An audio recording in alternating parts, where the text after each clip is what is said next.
Oi, Eliane, tudo bem? Tudo bem? Boa noite, tudo bem? Um prazer, viu, falar com você, para que a gente aqui possa esclarecer muitas pessoas que eu tenho certeza que não conhecem ainda o Copromax, né? Nunca ouviu Sim. falar desse exame e, Uhum. e é um exame que eu, desde a primeira vez que tive a oportunidade, né, de conhecer o exame no curso da pós-graduação da doutora Denise, eu sou um fã desse exame e eu tenho certeza que você vai trazer aí um monte de informações, tanto para os Ah, profissionais da área de saúde que possam aqui estar nos acompanhando, né, que vá ter conhecimento agora desse exame, quanto para as pessoas também que não são da área de saúde, como a gente fala, né, o leigo da área de saúde, mas que já vai começando a entender que existe um exame para os problemas do nosso trato gastrointestinal. sim. Eliane, muito obrigado, tá? Por você Eu que aceitar agradeço. fazer essa live aqui comigo e espero que a gente possa aí trazer bastante informação para todos aqueles que vão estar aí vendo a nossa live, seja agora ou seja depois, porque vai ficar gravado para que as pessoas possam ter a oportunidade. Tá bom, Eliane? Sim, com certeza. Eu Obrigado. que agradeço a oportunidade de estar aqui falando sobre o exame. Eu também acho que vai ser muito útil, né? As pessoas que ainda não conhecem já possam conhecer um pouquinho. Sim, com certeza. As pessoas vão entender um pouco sobre esse exame. E aí o que acontece? É assim, os casos têm até aumentado dos problemas gastrointestinal devido à Sim, pandemia, o Covid, o que as pessoas procuram.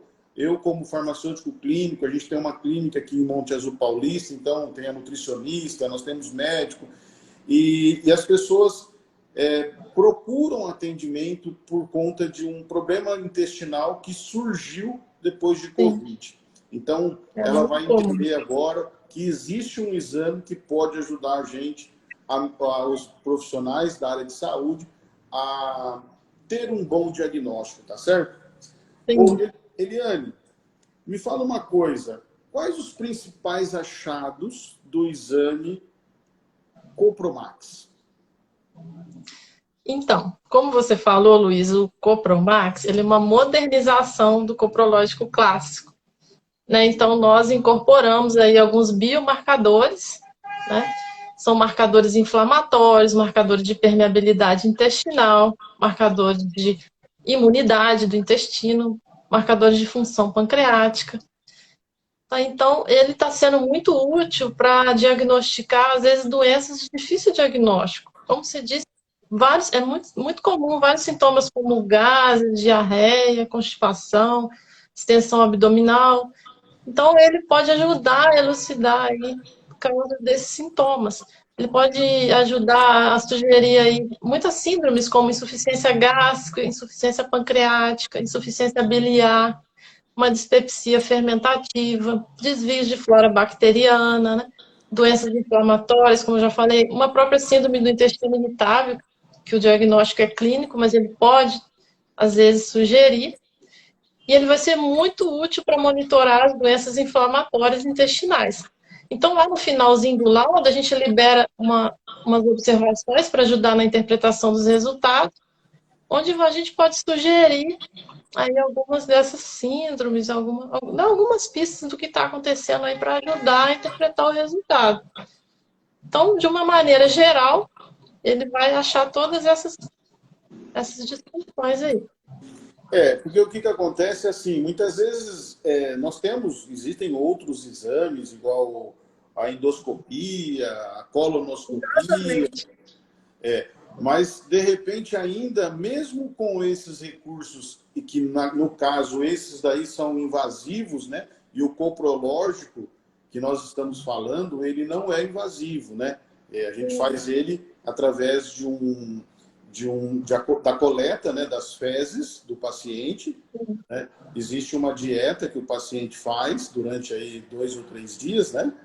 E aí a Sim, gente colhe as fezes desse paciente e aí tem um laudo, como você disse aí, com vários marcadores, né, biológicos para nortear esse diagnóstico do médico, Sim. né? Ou do nutricionista assistente desses profissionais da área de saúde.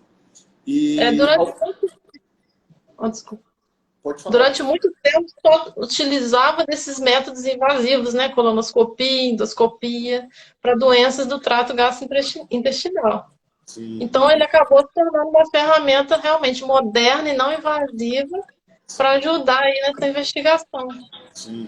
E trazendo para mais especificidade, né? Porque, por exemplo, nós podemos...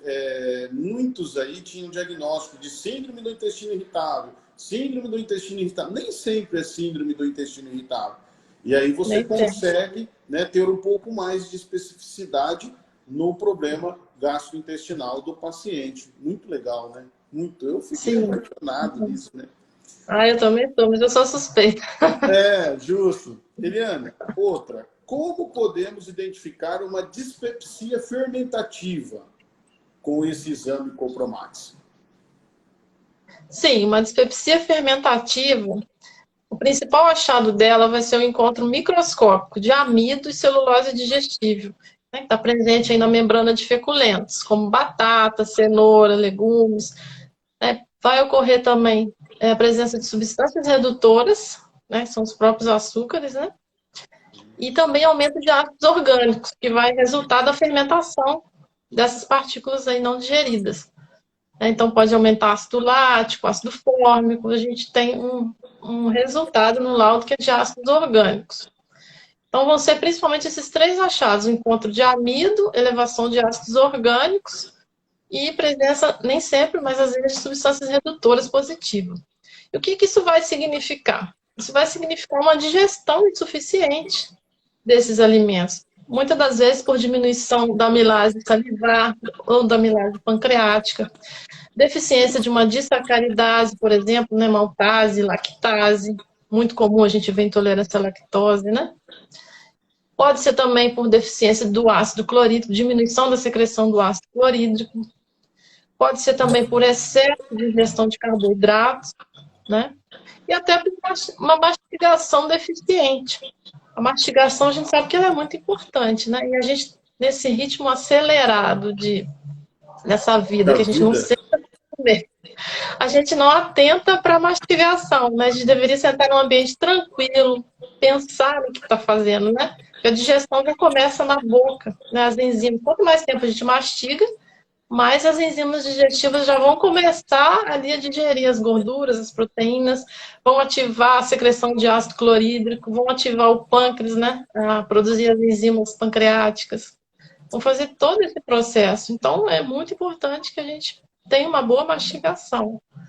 E que legal. Então, quer dizer, esse exame, né, esse coprológico, Copromax, ele faz uma análise desde a boca, desde a mastigação, até quando as fezes é eliminado. Passa por todo o gastro, todo o aparelho digestivo, gastrointestinal, e nos traz aí vários marcadores para cada disfunções, por exemplo, né? Seja uma falta de acidez do estômago, seja um problema da vesícula, seja um probleminha lá do pâncreas. Ele já vai apresentando esses resultados aí no exame que a gente depois faz a leitura. Muito legal. E essas substâncias, essas partículas não digeridas vão causar a fermentação e vão causar os gases, né, a distensão abdominal, que são os sintomas aí que muitas pessoas têm e às vezes não sabem por quê. Isso, né? Então, justamente. Então, por exemplo, a pessoa tem excesso de gases e não sabe, não conseguiu ainda achar o que é que está fazendo mal. E essa pessoa é uma indicada a fazer esse exame Copromax, né? Sim. Porque através desse exame a gente vai conseguir identificar ali até a desbiose. Sim, eu vou falar mais para frente. Isso. A permeabilidade, tudo isso daí a gente vai vendo, né? Nesses exames. Tudo isso. Eliane, podemos identificar uma insuficiência, então, gástrica, como você falou nesse exame, né? Sim, o principal achado da insuficiência gástrica vai ser as fibras musculares mal digeridas. As fibras de tecido conjuntivo, né, que são as fibras da carne. Na dieta a gente já faz propositalmente uma sobrecarga de carne, de gordura, né, para a gente poder avaliar melhor. Então, até pedaços de carne mesmo, macroscópicos, às vezes a gente encontra, Olha que isso. passa direto mesmo, pedaços, às vezes acontece. Batata, cenoura, legumes. Então, tudo isso vai ser achado aí no caso de que a gente possa sugerir uma insuficiência gástrica, também causada principalmente pela diminuição ou ausência de secreção de ácido clorídrico, falta de enzimas digestivas também. Tem ocasiões também onde ocorre um esvaziamento gástrico muito rápido, por exemplo, às vezes uma complicação de uma cirurgia bariátrica, né? Então, em se tratando do ácido clorídrico, a gente tem que pensar principalmente na causa fisiológica, que é o envelhecimento, né? Com o envelhecimento, a produção começa a cair, a secreção do ácido clorídrico começa a cair. Também uma coisa muito comum, que é o uso de inibidores da bomba de próton, né? Que são os prazóis. Muitas Sim, eu ia pessoas falar. usam. E eles inibem a secreção do ácido clorídrico. Sim, Lembrando que o ácido clorídrico controla o supercrescimento bacteriano, então pode desenvolver um nocivo também, que é um supercrescimento bacteriano. Né? perfeito, perfeito, O perfeito. ácido clorídrico melhora a absorção de cálcio, de ferro, de B12, de medicamentos. Então ele vai fazer muita falta, né? Sim, sim, então perfeito. Tá A aí, ó. questão da mastigação de novo, né? A falta de mastigação também vai aí impactar, né? Então a gente só reage a alimentos que a gente não digere, né? Então é importante esse processo de digestão. Sim. E você vê, eu como farmacêutico, né? Eu tenho farmácia, eu sei o quanto a gente vende de inibidores da acidez do estômago, o quanto as pessoas estão tomando. Muitas pessoas estão tomando já a longo prazo. Então veja o impacto que essas pessoas vão ter aí, né, na saúde, em função, porque se Deus fez o ácido clorídrico, é porque nós precisamos desse ácido clorídrico. Precisamos dele. Precisamos e muito. Olha as funções, as finalidades, né? O quanto ele pode nos ajudar para que a gente possa ter uma saúde boa, para que a gente possa absorver as vitaminas, né? Sim, com certeza. E isso a gente consegue identificar, mais uma vez aqui frisando, no Copromax, nesse exame melhorado, né, de coprológico moderno que vocês aí desenvolveram. Bom, sim, a gente sugerindo uma insuficiência gástrica, sepsia, aí o profissional já vai ter que pensar nessas causas, né?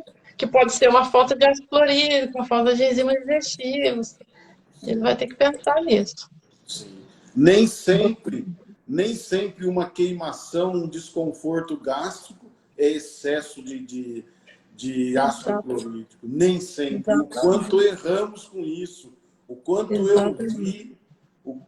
eu vi de erro e ainda continuo vendo. Por isso que eu insisti aí com vocês para que a gente fizesse essa live, trouxesse essas informações aqui, para que a gente possa divulgar. Nós precisamos divulgar esse exame, né? Nós precisamos tornar esse exame conhecido pelas pessoas, pelos profissionais da área de saúde e até mesmo para o paciente, que ele leve para o seu médico. Eu sei que existe um exame assim que ajuda a dar um diagnóstico mais efetivo, mais eficaz, para que essa pessoa possa melhorar, não simplesmente ficar tomando prazóis. Verdade. Eliane, o que indica a presença de gorduras neutras, então, nas fezes do paciente? Então, o achado de gorduras neutras, primeiramente, a gente vai pensar no caso de uma insuficiência pancreática, né? Uma deficiência de uma lipase, né? Porém, a elastase fecal, que eu vou falar um pouquinho mais à frente, é um marcador de função pancreática, ela é mais sensível para nos dizer sobre a insuficiência pancreática. Então, o achado das duas coisas, gordura e aumento, diminuição da elastase, vai nos falar a favor de uma insuficiência pancreática exócrina, né? Mas a gordura ela está presente também na giardíase, por exemplo, uma doença celíaca, fibrose cística, perda de gordura até por má absorção, por alterações, às vezes, nas vilosidades do epitélio intestinal, por uma ingestão excessiva de gorduras também, uso de supositórios de glicerina, uma insuficiência hepática, insuficiência biliar. Então, tudo isso pode ocorrer o achado de gorduras neutras. E o profissional ele tem que se atentar também e pode estar ocorrendo uma falta de nutrientes para produzir os ácidos biliares, os sais biliares. Os sais biliares eles ajudam na digestão das gorduras. Então, às vezes, uma deficiência de taurina, por exemplo, ferro, vitamina C, fosfatidilcolina, tudo isso vai ser necessário para sintetizar os sais biliares para digerir as gorduras. Outra coisa que eu tenho que ficar atento também é para ver se a pessoa está absorvendo as vitaminas lipossolúveis, né? Vitamina A, vitamina D, vitamina K. Se está tendo perda de gordura, pode estar tendo perda desses nutrientes também, que devem ser monitorados aí no sangue. Então, essas são as situações mais comuns assim, que a gente encontra o achado de gorduras neutras. Sim. E uma coisa assim, que também muito importante que esse exame pode trazer para a gente é a questão do pâncreas, né? Porque o pâncreas, ele demora para apitar, mas quando ele apita, o jogo já acabou. É verdade, né? Então, ele vai ali se sacrificando, fazendo o que dá para fazer, e a gente muitas vezes acha que não é nada, não é nada, e quando a gente vai, quando descobre esse paciente, já se comprometeu todo a função hepática dele, né? A função pancreática, né? E, então é muito importante esse exame. Eu ouvi o seguinte sobre esse exame, que ele deveria ser como um hemograma, pelo menos uma vez por ano deveríamos fazer esse exame. Olha Com o quanto, certeza. não é, Elane? Muita informação. Ele nos traz. Sim. Veja aí, por exemplo, quantas pessoas idosas que temos hoje que poderia fazer esse exame e ajudar, por exemplo, na suplementação, na alimentação desse paciente, né? Melhorando, fazendo estratégias com a nutricionista sobre como fazer com que ele absorva melhor o elemento, o nutriente que ele precisa. Através desse exame, você consegue fazer isso daí. Né? Você consegue ver as deficiências, as possíveis deficiências, e consegue ajudar a melhorar com que como você mesmo falou, né? Por exemplo, a diminuição do ácido gástrico, do ácido clorídrico, né? Então, o que acontece? A idade também faz com que a gente diminua essa produção. Né? Os idosos têm uma deficiência fisiológica e aí tem as estratégias para poder corrigir ou ajudar esse paciente. Muito bom isso. Tem pessoas perguntando, nós estamos falando, pessoal, do Copromax. Copromax é um exame de fezes que é feito para diagnóstico de disfunções do nosso trato gastrointestinal, tá? Do Lemos Laboratório, estamos aqui com a Eliane, farmacêutica bioquímica do laboratório, e está trazendo todas as informações desse exame para que as pessoas conheçam mais, que a grande maioria, tanto de profissionais, não conhecem ainda esse exame.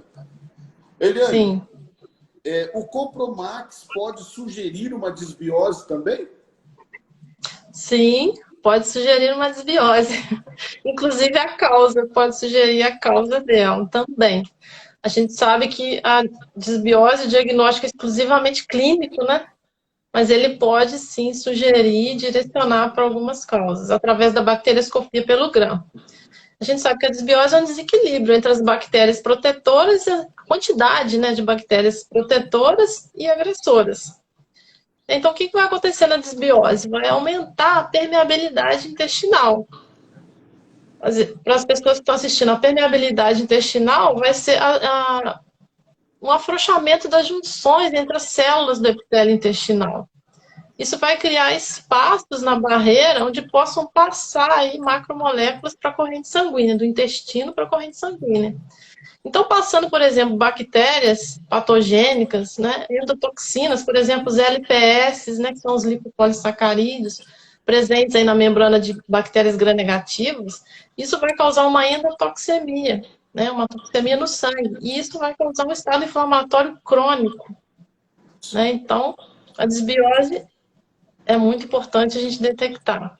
Sim. Eu reuni aqui algumas causas mais comuns, né, de desbiose, fiz uma listinha aqui para não esquecer. Legal. A gente vai começar pela má digestão, né, que a gente já falou, que é a disponibilidade de material fermentável ali, alterando essa microbiota. Também uma insuficiência gástrica, uma insuficiência pancreática, a hipocloridria, que a gente já falou que o ácido controla o supercrescimento de bactérias, né? Uma diabetes, uma coisa muito comum, uso recorrente de antibióticos, né? Inibidores da bomba de prótons também. Estado imunológico do paciente vai depender. Uma síndrome da insuficiência biliar, a idade avançada, síndrome do intestino irritável, as doenças inflamatórias, principalmente doença de Crohn, né? Doença celíaca. E o que é mais comum é o estilo de vida, né, Luiz? O excesso de bebidas alcoólicas, a baixa ingestão de água, baixa ingestão de fibras, o alto consumo de alimentos agressores, que às vezes as pessoas já são suscetíveis, né? Principalmente ao glúten. Os industrializados. Consumo excessivo de alimentos crus, às vezes, né? Inatividade física, alteração circadiana, dormir muito tarde, sempre, né?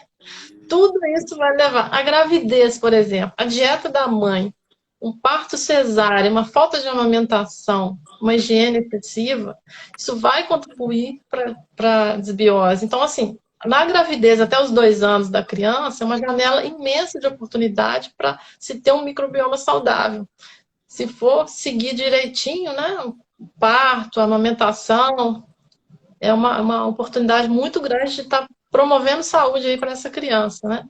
Então, as toxinas ambientais, xenobióticos, né, adoçantes, sacarina, aspartame, goma xantana, dióxido de titânio utilizado como corante alimentício, laxantes, os né? metais pesados que hoje a gente está exposto, alumínio, o que eu tenho pego essa semana de pacientes aí com alumínio altíssimo, intoxicação, pessoal. Sim, é tudo de toxina ambiental, né? Sim. A genética também, tem pessoas que já têm uma genética predisposta para isso, né? Algumas alterações, alguns genes, como FUT2, NOD2, alterações estruturais no intestino delgado, obesidade, tem vários trabalhos também já associando a obesidade com a desbiose, obesidade causando desbiose, desbiose causando obesidade, as duas andam juntas, né? Sim. Então, quanto mais frutas, mais verduras, mais alimentos integrais, polifenóis a gente consegue ingerir, maior diversidade vai ter o nosso microbioma e mais saúde a gente vai promover. É porque a microbiota e a imunidade, elas se interagem para a manutenção da saúde. E um desequilíbrio aí nessa microbiota, o que vai acontecer? Vai gerar doenças alérgicas, doenças autoimunes, até depressão, ansiedade, estresse. Lembrando do eixo cérebro-intestino, né? Pelo nervo vagal, pelo nervo vago.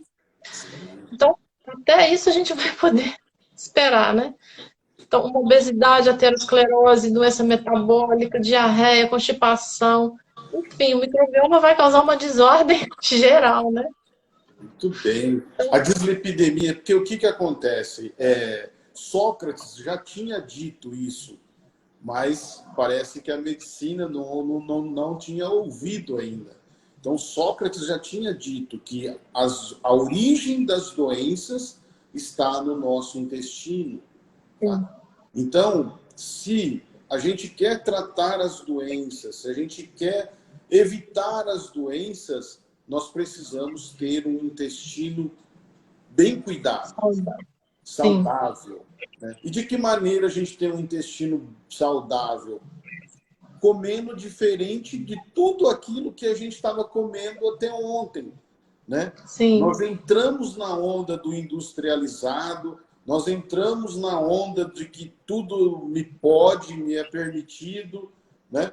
E isso não deu certo, né? Hoje, o que a gente tem aí de pessoas com desbiose em função, você falou muito bem, tudo aí que pode causar uma desbiose em função de uso de medicamentos, né? Então, a gente precisa ter mais atenção. Se a gente quiser ter saúde, se nós queremos ter saúde, nós precisamos entender o que é importante para que a gente tenha um bom intestino. Um intestino que funcione com regularidade, né? Quais são os medicamentos que interferem nesse intestino que provoca desbiose? Existem. E aí a gente precisa cuidar melhor. Se eu tenho que tomar esse medicamento, o que eu tenho que fazer, então, para evitar o impacto desse medicamento lá no intestino? Né? Igual você falou, o sono reparador. As pessoas... Eu atendi uma paciente que ela vai dormir 3, 4 horas da manhã. E aí ela acorda às 11. E ela acha que isso é bom, porque ela pode acordar nesse horário e porque ela pode dormir nesse horário. Eu falei, olha, hoje não é mais isso. Se pensava assim, quem pode acordar tarde. Mas hoje não é mais. Hoje você está quebrando um ciclo circadiano que vai promover aí em você uma série de disfunções, né? Bem, mas vamos seguindo para dar tempo de a gente falar mais coisas sobre o nosso Copromax aqui.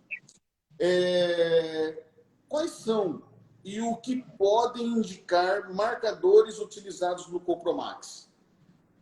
Então, agora a gente vai falar da parte moderna, né? Dos biomarcadores. Legal. Parte moderna. É isso que o Lemos fez para a gente aí e deixou isso daí mais atrativo, esse exame. Sim, essa é a parte melhor. Que é a parte dos marcadores inflamatórios, os marcadores de imunidade, de perda proteica, de função pancreática, né? Então, eu vou começar a falar pela zonulina. A zonulina é uma proteína que vai modular a permeabilidade aí da junção entre as células da barreira, né, do epitélio intestinal, que é o que eu falei lá na desbiose. Se a zonulina estiver aumentada, vai aumentar essa permeabilidade, né? Vai criar esses espaços nessa peneira onde vai passar as macromoléculas do intestino para a corrente sanguínea. Que não seria legal, né, Elaine? Isso daí não seria legal, porque isso é aí que está a origem das várias doenças que nós temos hoje. Vai passar várias macromoléculas mal digeridas dos alimentos que não eram para passar, bactérias patogênicas, toxinas, né? Isso vai desregular a resposta imune e vai gerar doenças inflamatórias crônicas, né? Então, com a passagem aí de LPS, de bactérias, vai gerar uma resposta imune imediata, vai gerar um estado inflamatório. E se esse estado persiste, vai gerar uma resposta imune adaptativa, né, com produção de citocinas inflamatórias, e vai ficar esse ciclo vicioso, né, com essa perda da tolerância da barreira e essa ativação aí desse estado inflamatório crônico. O que isso vai gerar? Vai gerar doenças alérgicas, vai gerar doenças autoimunes, né? Então, já tem diversos trabalhos também relacionando a zonulina com a patogênese de doenças autoimunes. Então, por exemplo, uma doença celíaca, uma artrite reumatoide, esclerose múltipla, todas essas doenças têm em comum o aumento da permeabilidade intestinal. Então, ela já está sendo muito relacionada com a patogênese dessas doenças.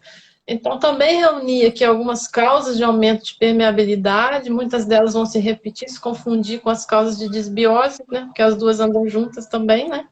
Sim. Então, já de cara a gente começa pela dieta, né? Os alimentos industrializados, refinados, uso de bebidas alcoólicas, a acroleína, né? Presente nas frituras, né?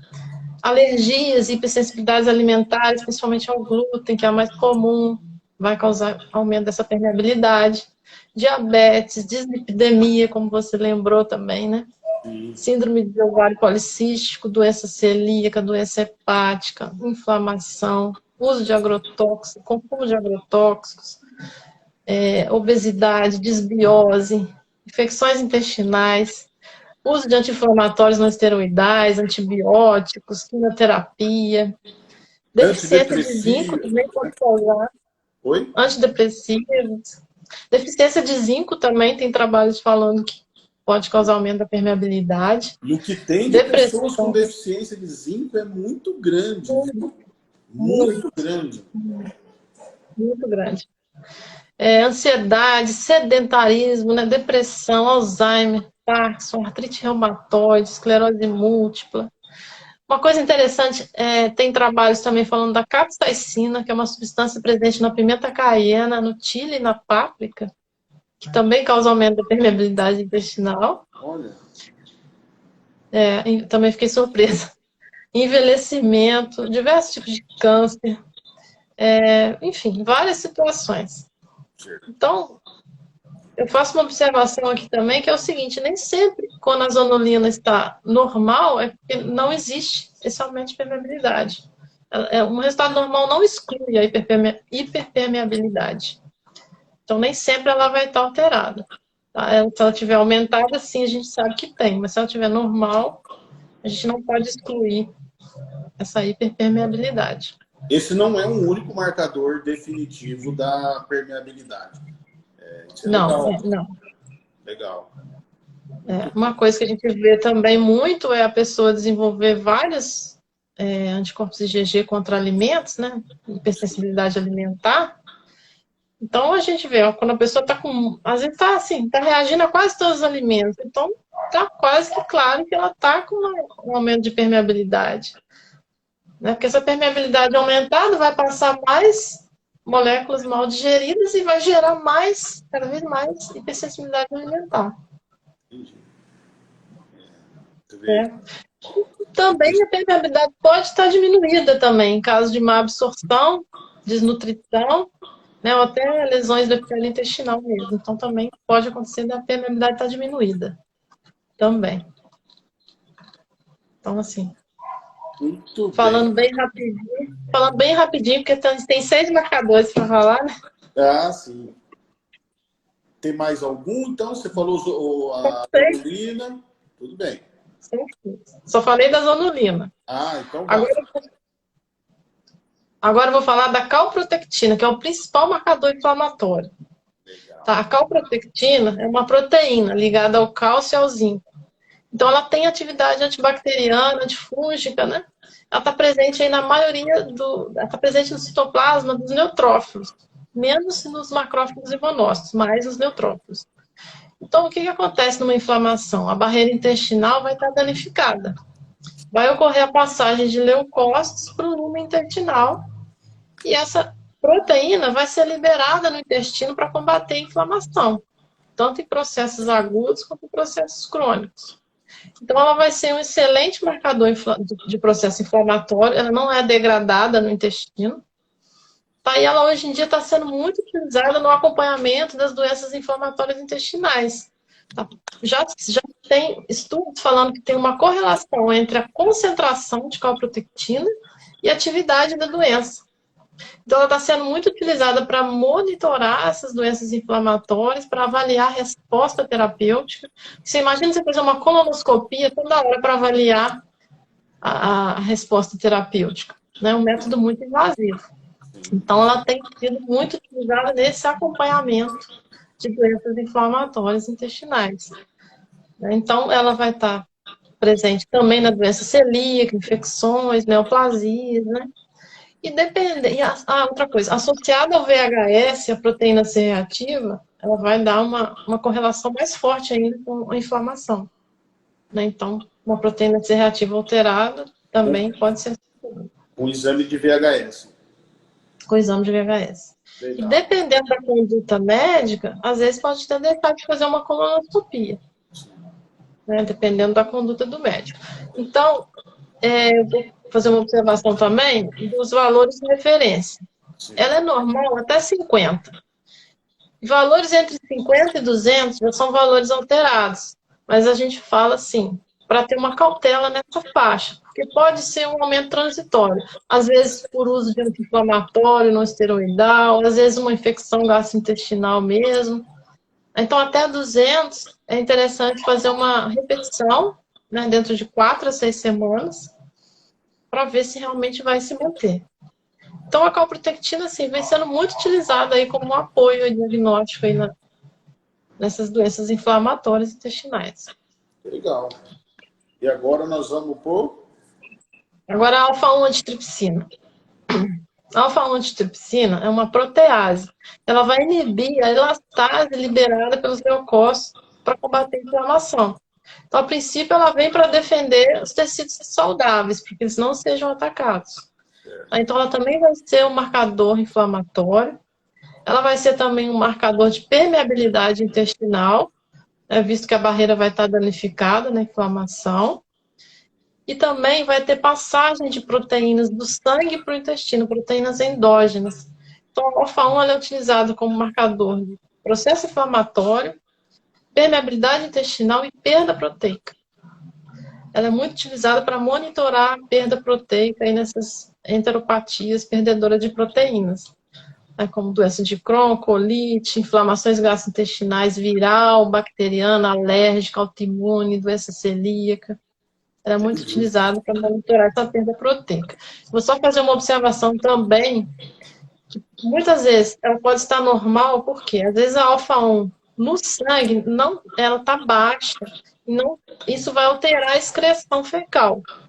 Então, se ela não tiver alfa-1 antitripsina no sangue suficiente para excretar, pode ser que a fecal dê baixa ou normal.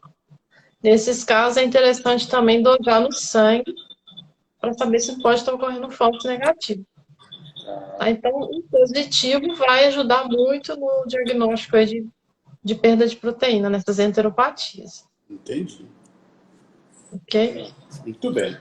Agora a lactoferrina. Lactoferrina. A lactoferrina é uma glicoproteína de ligação ao ferro. Ela também tem atividade antimicrobiana para sequestrar ferro. Então, ela também vai ser um marcador inflamatório, vai ser liberada na inflamação para poder combater a inflamação. Então, onde que ela está presente? Ela está presente nas mucosas que interagem diretamente com patógenos externos, né? Tipo saliva, lágrimas, secreções nasais, o muco intestinal, o leite materno, fluido sinovial. Vai estar presente aí nessas secreções, né? Então, ela é liberada pelos leucócitos também. Então, vai ser um marcador de inflamação. A gente sabe que a calprotectina é mais sensível, né? Na prática, a gente vê, mas a lactoferrina também é um bom marcador. Também tem sido estudado como marcador de infecção entérica invasiva. Salmonella, Shigella, Escherichia coli invasora, também tem sido estudada. Uma observação é não avaliar a lactoferrina em lactentes, que ela está presente no leite materno, e também pode estar aumentada em pacientes que usam como suplemento, né? Ela tem uma ação antioxidante, então tem pessoas que usam na suplementação. Tem que tomar esse cuidado também, para não avaliar essas pessoas. Muito bom. Está acabando o tempo? Não, tem mais uns 10 minutinhos ainda. Deixa eu correr aqui. A elastase pancreática, eu já falei um pouquinho dela, é uma protease digestiva. Ela é marcador de função pancreática, ela é produzida exclusivamente pelo pâncreas, secretada no duodeno. Então, ela vai ser um marcador de função pancreática exócrina, junto com a gordura, né? Certo. Então, os principais sinais aí de insuficiência exócrina vai ser a esteatorreia e a perda ponderal. Tá, então, vamos correndo. Não vou nem falar as causas de insuficiência pancreática. O último marcador é a IgA secretória. A IgA secretória é um marcador da função imunológica do intestino. É um marcador de defesa da mucosa intestinal, né, que funciona como uma barreira de defesa. Certo? Então, ela também está presente nas secreções aí que tem contato com patógenos externos, né? Saliva, lágrima, secreção nasal, secreção vaginal, leite materno. E ela vai regular aí o equilíbrio das bactérias comensais, as bactérias benéficas. Então, se a IgA está aumentada, está indicando para a gente uma atividade imunológica aumentada. Isso vai falar da suscetibilidade a infecções, a doenças alérgicas também, doenças autoimunes. Né? Pode ser também uma resposta inflamatória, né? A IgA ela tem características anti-inflamatórias. E pode ser também uma resposta imunológica normal, às vezes um agente agressor no intestino, uma bactéria, um vírus. Pode ser uma resposta imunológica transitória. Né? E se ela estiver diminuída? ela vai estar mostrando para a gente uma atividade imunológica diminuída no intestino, que também pode favorecer a penetração de alérgenos, né? E ao desenvolvimento de alergias alimentares. Deu para dar uma pincelada? Muito bem, não, foi pá. E o que sugere os achados aí dos cristais de Charcot Leiden? Leiden, como é que é? Charcot? Cristais Charcot-Leiden. Charcot Leiden. Então, esses cristais, eles estão presentes aí nos eosinófilos, né? Então, eles vão indicar aí parasitoses e processos alérgicos. Certo. Muito bem. E os outros parâmetros, então, que também são avaliados? Quais são? Então, aí a gente ainda tem ainda a dosagem do sangue oculto, quantitativo, né? Que vai mostrar uma hemorragia. A gente tem a cultura de fungos, que também fala a favor de desbiose, né? Às vezes tem algum fungo super crescimento, a gente vai detectar. E o que tem de pessoas com o SIFO, né? Que é o supercrescimento, né, de fungos no intestino, e muitas pessoas não fazem nem ideia disso. Não fazem nem ideia. Não fazem nem ideia. E muitas... Isso. Então, dentro do exame já tem a cultura de fungo. Legal. Tem a pesquisa também de criptosporídeo, microsporídeo, micobactério, SP. Certo. E tem também o parasitológico mais minucioso, né? A gente colhe 3 amostras no MIF, vai fazer uma pesquisa minuciosa aí com 10 lâminas, tá? Ainda tem aquele exame químico lá na frente, que a gente vai ter os pigmentos biliares, stercobilina, bilirrubina, que pode indicar aí uma obstrução biliar, uma insuficiência biliar. Então, assim, basicamente isso. Aí é por isso tudo que eu fiquei apaixonado nesse exame, né? Eu queria que o laboratório fosse mais próximo aqui, não que isso impeça o exame, né? Que dá para a gente fazer aí numa distância, porque dá para a gente colher, acondicionar dentro de um dispositivo, né, que vocês fornecem, e a gente pode enviar esse daí tanto para São Paulo quanto para Juiz de Fora, né, o material. É isso? Sim, agora o posto de São Paulo ficou mais fácil ainda. Para São Paulo? Sim, a gente tem um posto agora em São Paulo. Sim. As pessoas deixam lá, o material chega mais rápido ainda. Legal, então. E por isso tudo que eu sou, assim, uma pessoa que eu quero fazer com que chegue isso para o paciente, chegue isso aqui para o interior do estado de São Paulo, né? Para que a gente possa conhecer mais e ver aí, olha, o quanto de coisas que você falou que a gente pode pesquisar, tanto do problema da doença que o paciente possa ter, né? Quanto que a gente pode encontrar. Né? De repente você está procurando uma coisa e encontra outra também associado à queixa lá que o paciente tem. Então, que não é só a endoscopia ou a colonoscopia que existe para fazer diagnóstico de algum disfunção gastrointestinal. Existe esse coprológico, né, moderno que vocês aí desenvolveram e que eu não tenho dúvida com tudo isso que você passou aqui. Olha o quanto de informação nós temos de um exame que veio lá das fezes, da facilidade com que o paciente tem em colher, né, esse material e enviar para o laboratório. E vocês também, para os profissionais que vão ver isso daqui, essa live, vocês também fornecem aí uma assistência, né? Para poder passar informação para esse profissional que, de repente, tenha feito um pedido, né, para o paciente desse exame. Vocês dão uma assistência, orientando esse profissional aí na conduta, para que ele possa... Né? Na interpretação, eu e meu amigo Juarez, né, somos os responsáveis. Legal. Juarez Bosch, somos os responsáveis pelo exame, a gente atende, né? O pessoal procura a gente por WhatsApp, ou liga pra gente, e a gente ajuda também na interpretação dos resultados. Que legal.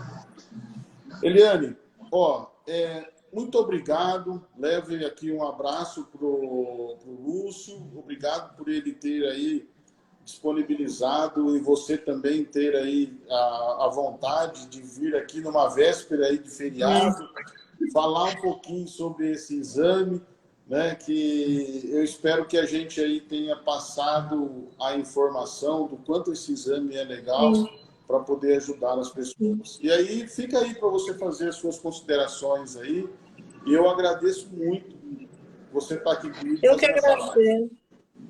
Eu que agradeço a oportunidade de estar divulgando, que é o que a gente quer, né? Que chegue a mais pessoas, para que possa ajudar mais pessoas, às vezes coisas que elas não estão nem imaginando que possa estar acontecendo, e coisas simples, né? Muito simples de, às vezes, resolver. Justamente, isso que eu não vejo.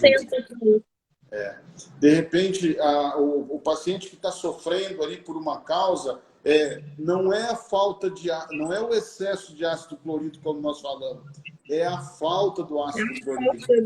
Aí, com um exame desse daqui, o médico vai ter mais assertividade em falar para o paciente, não, peraí, para que esse prazol aí, não era nada disso, vamos aumentar esse ácido clorídrico aí, vamos melhorar esse ácido clorídrico. Consequentemente, você vai evitar uma desbiose, consequentemente, você vai evitar uma permeabilidade intestinal, consequentemente, você vai evitar